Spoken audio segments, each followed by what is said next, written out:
Did you know that the Old Testament character Job struggled with his mental health? Job chapter 1, verses 1 through 3 tell us that he was an extremely influential and wealthy man. It says he was the greatest man among all the people of the East. But even with all his success, he feared God and shunned evil. And if you keep reading in chapter 1, you discover that Job lost his oxen, donkeys, camels, servants, and all of his children were tragically killed. That would easily qualify as the worst day of your life. And what's the first thing Job does after he receives this horrible news? Let's look at Job 1, verses 20 through 21. Then Job arose and tore his robe and shaved his head and fell to the ground and worshipped. And he said, "Naked I came from my mother's womb, and naked I shall return. The Lord gave, and the Lord has taken away. Blessed be the name of the Lord." Job shaved his head. Shaving one's head was a sign of mourning. He was grieving his loss. So we see grief. Let's think about what else is happening here. How would you respond if you received a call that your assets were destroyed and all your children were killed?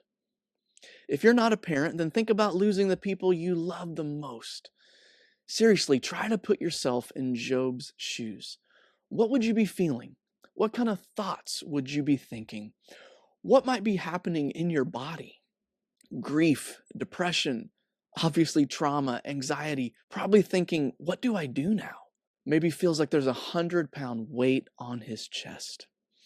In chapter 2 of Job, we see that Satan goes after his physical health and afflicts him with painful sores from the soles of his feet to the crown of his head. And this sends him into a deeper depressed state, and he ends up not speaking to anyone for 7 days. In Job 2:11 through 13, something beautiful happens though. 3 of Job's friends learn of all the evil that had come upon him, and they came together to show him sympathy and comfort him. It says, when they saw him from a distance, they did not recognize him, and they raised their voices and wept, and they tore their robes and sprinkled dust on their heads toward heaven. And they sat with him on the ground 7 days and 7 nights, and no one spoke a word to him, for they saw that his suffering was very great.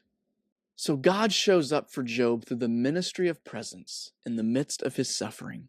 Now, if we were to keep reading, we'd find things go downhill. His friends start talking, and it's not helpful.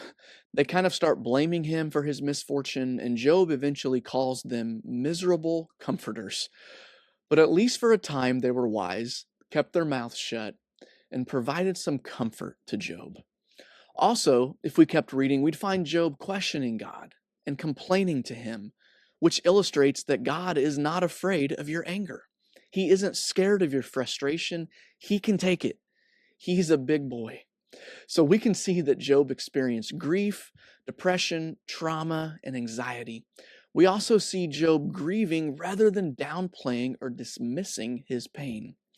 And we see a faithful God who showed up in his life by providing comfort from the physical presence of his friends.